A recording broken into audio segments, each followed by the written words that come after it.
ശില്പങ്ങളുമായി ബന്ധപ്പെട്ട പാളികൾ നവീകരിക്കുന്നതിന് അങ്ങയുടെ അനുമതി തേടിയിരുന്നു എന്ന രീതിയിലാണ് വാർത്തകൾ. ഈ 2010 അതുപോലെ തന്നെ 2015 എൻ്റെ അനുമതി ചോദിക്കുമല്ലോ, സ്വാഭാവികമായിട്ട് ചോദിച്ചിരുന്നു, റിട്ടേണായിട്ട് തന്നായിരുന്നു. അതിന് മറുപടിയും കൊടുത്തിട്ടുണ്ട്. ഇങ്ങോട്ട് ആവശ്യപ്പെട്ടിട്ടാണ് മറുപടി കൊടുത്തിരിക്കുന്നത്. അതെ, അതിൻ്റെ ആദ്യം അത് ഫെയ്ഡ് ചെയ്തു പോയി, അടിഭാഗം മാത്രമാണ്. പിന്നെ ഈ നാണയമൊക്കെ എറിഞ്ഞ് ആദ്യത്തെ പ്രാവശ്യം കുറച്ച് ചളുക്കമൊക്കെ വന്നു. അതൊന്ന് നവീകരിക്കണം എന്ന് പറഞ്ഞു വന്നു. അതിന് മറുപടി കൊടുത്തിട്ടുണ്ട്. നവീകരിക്കാവുന്നതാണ്. അനുജ്ഞാകലശവും നടത്തിയിട്ടുണ്ട്. അതെ, അല്ല, സ്വർണം പൊതിഞ്ഞതായിരുന്നു. സ്വർണം പൊതിഞ്ഞ കവചങ്ങളായിരുന്നു ദ്വാരപാലകർ. അല്ല, വെറും ചെമ്പ് ഒരിടത്തും വെക്കാറില്ലല്ലോ. അതിനെക്കുറിച്ചൊന്നും എനിക്കറിയില്ല. ഞാൻ എൻ്റെ അഭിപ്രായം പറഞ്ഞു. ബാക്കിയൊക്കെ നിങ്ങൾ അന്വേഷിക്കുക. ബഹുമാനപ്പെട്ട കോടതി അന്വേഷണത്തിന് ഉത്തരവിട്ടിട്ടുണ്ട്. എനിക്ക് കോടതി വിശ്വാസമാണ്. സത്യം തെളിഞ്ഞു വരുന്നു ഞാൻ വിശ്വസിക്കുന്നു.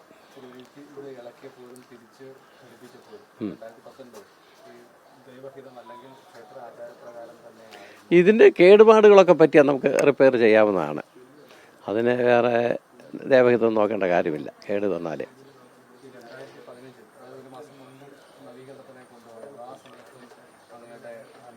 അനുമതി തേടിയിരുന്നു. അത് ചെയ്യാവുന്നതാണ്. പക്ഷേ അത് കൊണ്ടുപോകുന്ന കാര്യത്തിനെക്കുറിച്ചൊന്നും ഞാൻ പറഞ്ഞിട്ടില്ല.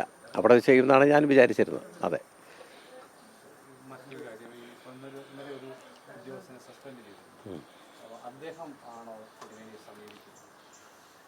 അവിടുത്തെ ഉദ്യോഗസ്ഥൻ എന്നല്ല, അദ്ദേഹമാണല്ലോ ലെറ്റർ തരുന്നത്. എക്സിക്യൂട്ടീവ് ഓഫീസർ എന്ന നിലയിൽ അദ്ദേഹമാണ് ലെറ്റർ തരുന്നത്. അല്ല, അതൊന്നും എനിക്കറിയില്ല. തെറ്റിദ്ധരിപ്പിക്കല്ല, അല്ല, അദ്ദേഹത്തിൻ്റെ പ്രസ്താവനയാണ് തെറ്റിദ്ധരിപ്പിക്കപ്പെടുന്നതെന്ന് പറഞ്ഞത്. അത് അവിടുന്ന് ലെറ്റർ തന്നു. അതിന് ഫെയ്ഡ് ചെയ്തിട്ടുണ്ട്. അതൊന്ന് പൂശണം എന്ന് പറഞ്ഞ് അനുവാദം കൊടുത്തിട്ടുണ്ട്.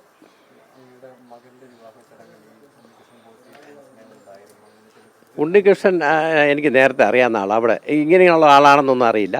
ശബരിമല കീശാന്തിയുടെ കൂടെ 5-8 വർഷം നിന്നിട്ടുള്ള ആളാണ്. ആ ഒരു പരിചയമായിട്ട് എല്ലാ മാസവും അവിടെ വരാറുണ്ട്, തൊഴാറുണ്ട്. അങ്ങനെ വന്നപ്പോൾ കല്യാണത്തിൻ്റെ കാര്യമൊക്കെ ചോദിച്ചപ്പോൾ അദ്ദേഹത്തെ ക്ഷണിച്ചിട്ടുണ്ട്. അത്രേ ഉള്ളൂ.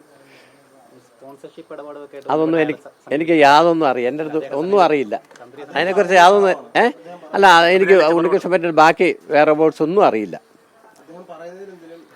അതും എനിക്കറിയില്ല. അതൊക്കെ ബഹുമാനപ്പെട്ട കോടതി അന്വേഷിക്കുന്നുണ്ടല്ലോ, അന്വേഷിക്കട്ടെ. ഓക്കെ, സ്വാമി ശരണം. അതെ, വാജിവാഹനം അത് തന്ത്രിയുടെ ഉപയുക്തമാണ്. പഴയ ഒരു കൊടിമരം മാറ്റിക്കഴിഞ്ഞാൽ അതിൻ്റെ വാഹനം ഏതായാലും അതാത് ക്ഷേത്രത്തിലെ തന്ത്രിയുടെ ഉപയുക്തമായിട്ട് അവകാശമായിട്ട് മാറുന്നതാണ്. അത് തന്ത്രിക്കുള്ള അവകാശമാണ്. എനിക്കത് വെച്ച് അഡ്വക്കേറ്റ് കമ്മീഷൻ ASP കുറുപ്പ് സാറും പ്രയാർ ഗോപാലകൃഷ്ണൻ സാറുമാണ് എനിക്ക് ഹാൻഡ് ഓവർ ചെയ്ത് തന്നിരിക്കുന്നത്. 7 ക്ഷേത്രത്തിലെ അതാണ്. കാരണം അത് വീണ്ടും രണ്ടാമത് ഉപയോഗിക്കാൻ പാടില്ല. വേറെ വല്ലയിടത്തും കൊണ്ടുവച്ച് ആരെങ്കിലും എടുത്ത് വേറെ വല്ല കൊടിമരത്തിൽ വെച്ച് അതിൻ്റെ ദോഷമുണ്ട്, പാപമാണത്. അതുകൊണ്ടായിരിക്കേണ്ടിയിട്ടാണ് തന്ത്രിയുടെ ഉപയുക്തമായിട്ട് മാറ്റി വെച്ചിരിക്കുന്നത്.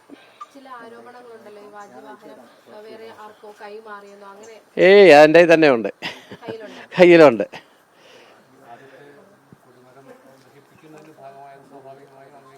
അതെ, അവകാശപ്പെട്ടാണ്. അത് അവകാശമാണ്, തന്ത്രിയുടെ അവകാശത്തിലുള്ളതാണ്. എല്ലാ ക്ഷേത്രങ്ങളിലും, എൻ്റെ മാത്രമല്ല, എല്ലാ ക്ഷേത്രങ്ങളുടെ തന്ത്രിക്കും അതിൻ്റെ അവകാശമുണ്ട്.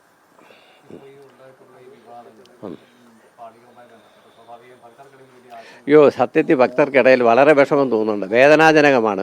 ഒരുപാട് വിശ്വാസികളെ സംബന്ധിച്ച് അവർക്കൊരു ബുദ്ധിമുട്ട് തോന്നുന്നുണ്ട്. അത് നിങ്ങളത് പൊലിപ്പിച്ചുകൊണ്ടിരിക്കുകയാണ്. അതെ, ഏതായാലും ബഹുമാനപ്പെട്ട കോടതി അന്വേഷിക്കുന്നുണ്ട്. സത്യം പുറത്തു വരും എന്ന് തന്നെയാണ് ഞാൻ പ്രത്യാശിക്കുന്നത്. താമസം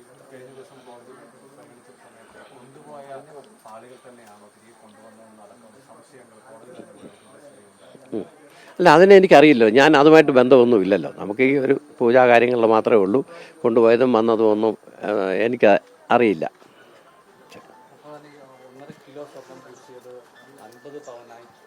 കുഞ്ഞ്, എനിക്ക് അതിനെക്കുറിച്ചൊന്നും അറിയില്ല. അതിൻ്റെ മഹസർ നോക്കിയാറേ അറിയാവൂ. എത്ര സ്വർണ്ണമുണ്ട്, എത്ര ഉണ്ട്, എങ്ങനെ ചെമ്പ് എത്ര ഉണ്ടെന്നൊക്കെ. അത് കൂടുതൽ എനിക്ക് അതിനെക്കുറിച്ചൊന്നും പറയാനില്ല. സ്വർണ്ണം പൂശിയത് തന്നെയാണ്.